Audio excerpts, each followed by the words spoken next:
Welcome to the Arkansas Baptist Women Podcast. This year, we are focusing on what it means to be an Arkansas Baptist woman, a woman who loves the Lord, lives on mission for the gospel, is present in her calling, is trained and equipped to lead, and is sold out to Jesus. I'm excited to talk about life, ministry, and our relationship with Jesus. So grab a cup of coffee and join the conversation.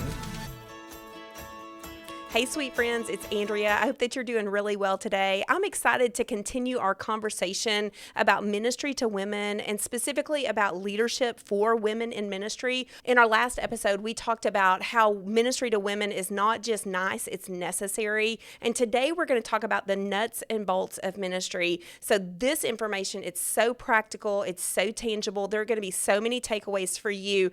If you're in a small church, you can still take these principles and apply it at a smaller scale. If you're in a large church, you can take these principles and apply it to your ministry setting. We really want to resource you when it comes to women's ministry, when it comes to leadership, and whenever it comes to just processes that will help you to be effective in your area of service. So enjoy this episode from Leadership Collective as we hear from Kelly King and as she talks about the nuts and bolts of ministry to women.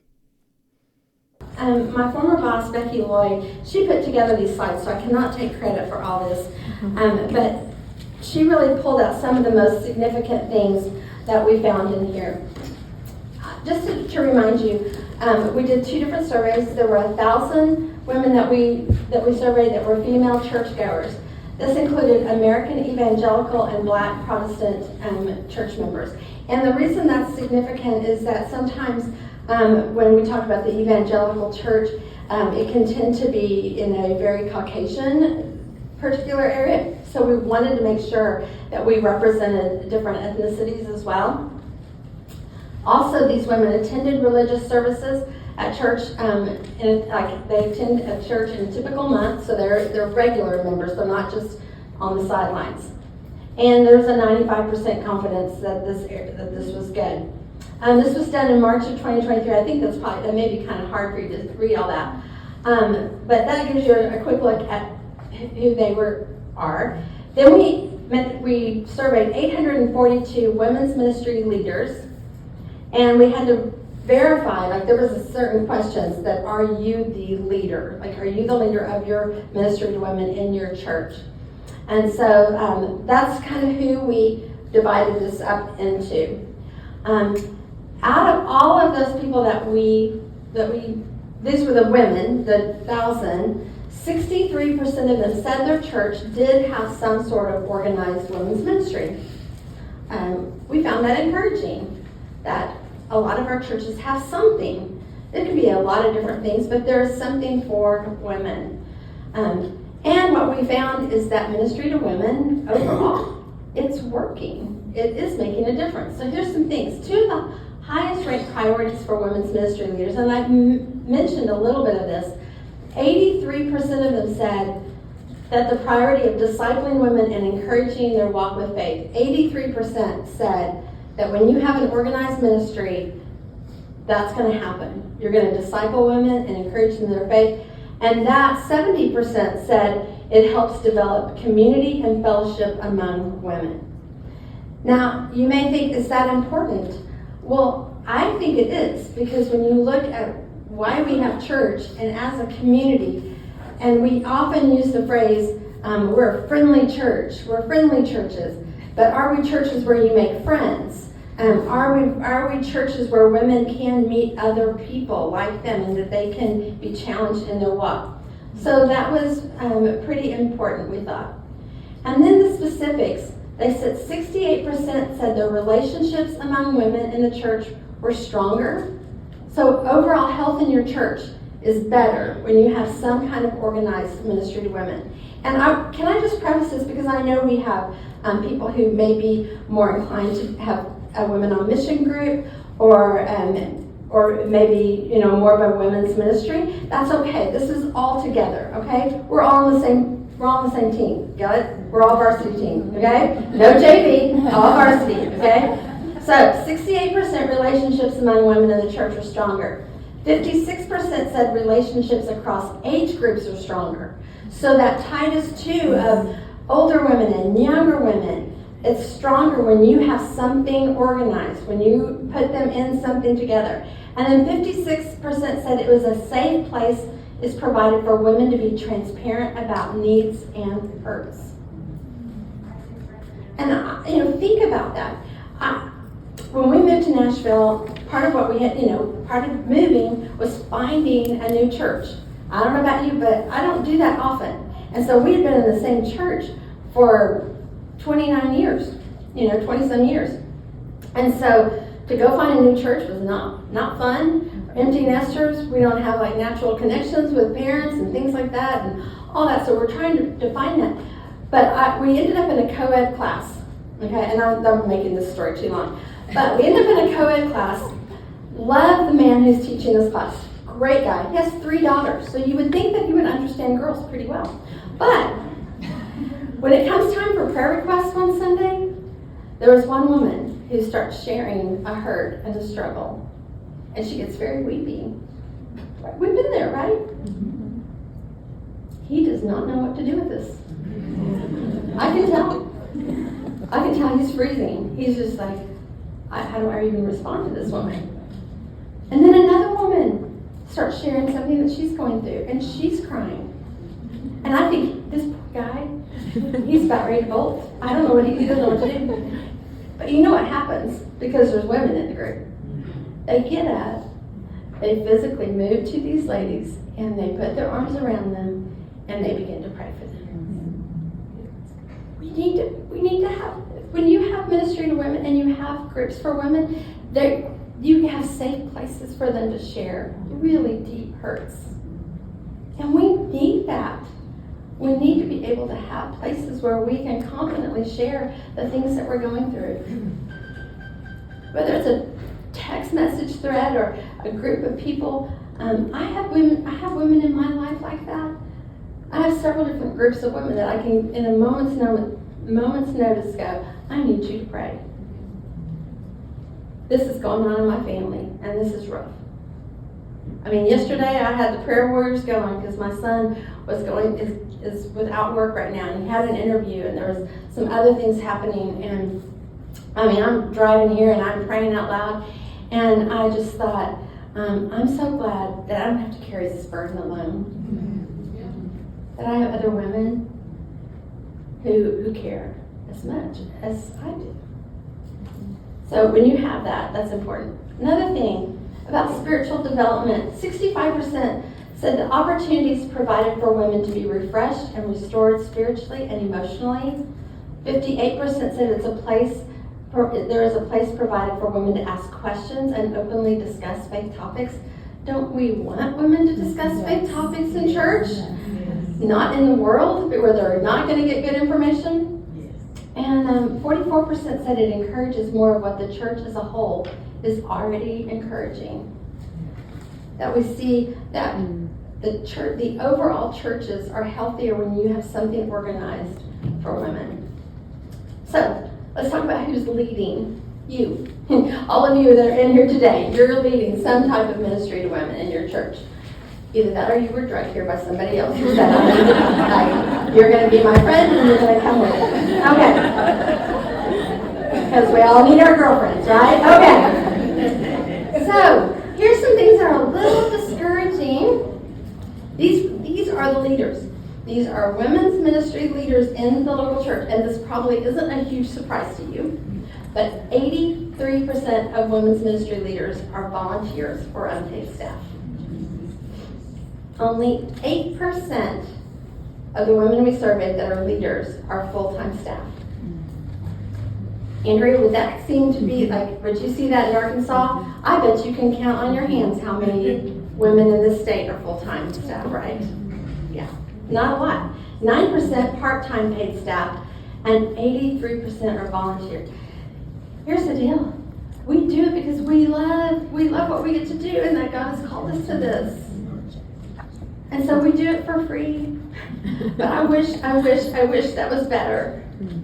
I wish that we could see that needle move just a little bit more. I think there's value in that. I think there's value of having women on staff. I'm very fortunate in my new position. It is a full-time position. There was one woman before me who was full-time, and so, but it's interesting, and I'll talk a little about this later, but they really don't know what to do with me yet, you know?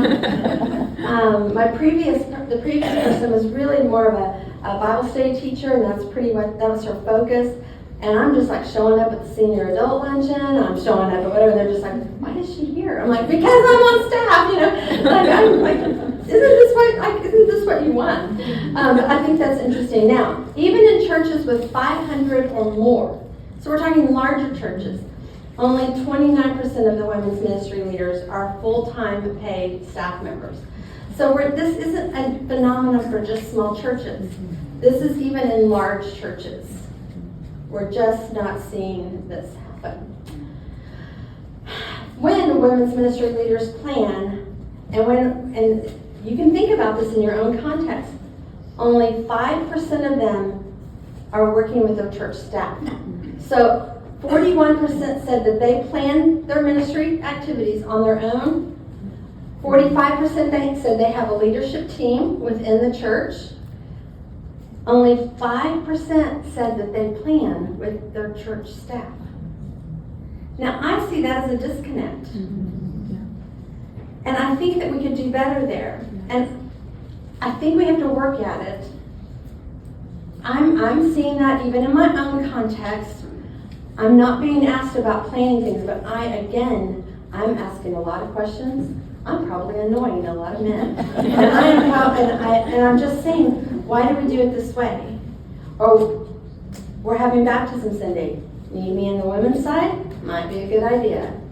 Are you planning with women in mind? And you might have to assert yourself a little bit. Don't be mean. Don't be rude. Don't be going in there like you have authority to do whatever. Like submit to your authority. I'm not saying that. But make them aware. Know the church calendar. Get with your pastor and say, hey, here's what we're planning. Do you see any conflicts? Are you thinking of anything? Is this in line with the mission that you're in your vision? I want to submit to you, but I'd like for you to see that we want to be part of that. Yeah. And I love seeing that 45% are planning with a leadership team, and I know hopefully you're not doing this as a lone ranger. Hopefully you're getting some other women on board with you. That's really important. Okay, formal training. I think this is kind of important too. When we ask the leaders, we were like, where are you getting trained? Where are you getting your information? 60% said books. Like they will buy books to help them with training. 57% said they'll find articles. 55% said they'll go to conferences, like you're here today. You can be counted, okay? Like you're part of that. 46% said they find a mentor. That's where they're getting trained. I thought this was interesting. 42% said podcast, which is interesting. I know, Andrea, you do a really good podcast, but that's an opportunity for us to offer training in a new space that we haven't always had. But then you look at 15% said that the staff helped train them. Only 14% have gone to seminary. And 13% said none. Like they don't have any formal training. So when we ask the question, how would you describe your training as a women's ministry leader? And we let them check all that apply. If all of them. But most women aren't going to go to seminary. You're not going to have the finances or the time. So we need to do, and at Lifeway, we saw this as the challenge. How do we help women be equipped to do what God has called them? This is huge, and we think that's important. 23% of women's ministry leaders do not have budget to help with ministry. 1 in 4. When we ask them, does your church provide the women's ministry with funds from the church budget to spend? 1 out of 4 said no money. Would anybody be bold enough to say, I get no budget? Okay, that's interesting, okay. And if you get some, maybe it's not a whole lot, right? And so I think that's a challenge for us. And it's a challenge to show value for the money that we have. And we're going to talk about budgeting this afternoon, but being responsible of what God has given us to steward and showing the impact of when a church spends money on different things. Overall sentiments. Let's talk about some good things. I don't want to end this on the negative, okay? So let's talk about some things that we thought, we were like, wow, this is really encouraging. 96% of those when we asked them about if they had things for women, 96% agreed that their church values women. 80% said strongly agree, 16% said somewhat agree. So even if you don't get money, even if you don't get paid, you still feel valued. Incredible. Most guys would have been given up a long time ago. And so that's really, I hope that you feel valued in your church. I hope that as you lead, that there's some kind of value there. I actually, before I talk about this one, I actually kind of did this whole women's ministry as necessary, not just nice, for our senior adult leadership team, and it was mostly men. And I was scared to death because I had this gentleman in his 80s come up to me afterwards, and he just looked like he was going to give it to me. And I thought, okay, brace yourself, just brace yourself. And he's like, I need to talk to you. And I'm like, I know you do. Talk to me. And he was like, what you're doing is important. Aww. He's like, I've been in the business world a lot of years. And he's like, men like to fix things, men like to plan things. He's like, women have the heart. Mm-hmm. And I was like, oh. I mean, because this man is not afraid to tell you his opinion about things. The next morning I get to work, and my ministry assistant, one of the ministry assistants comes in, and she's like, hey, I just need to let you know that so-and-so called one of the other ministers last night. And I'm like, I was like, he said nice things to me. Did you say nice things? And she was like, he was so impressed. Mm-hmm. And I was like, okay, I felt valued in that. Yeah. Just a senior adult man saying, you know what, you're right, this is important. I thought that was good. Okay, 90% agreed that their church invests in and equips women. They may not give them money, but they're investing somehow. So 63% said strongly agree, and 27% said somewhat agree. So you do feel valued, and your church is doing something right. 84% agree that they have a place where they enjoy serving at their church. We talked about serving. 59% said they strongly agree, and 25% somewhat agree. So you put those together, 84% that we're providing places for women to serve. So that's good. That's it. All right.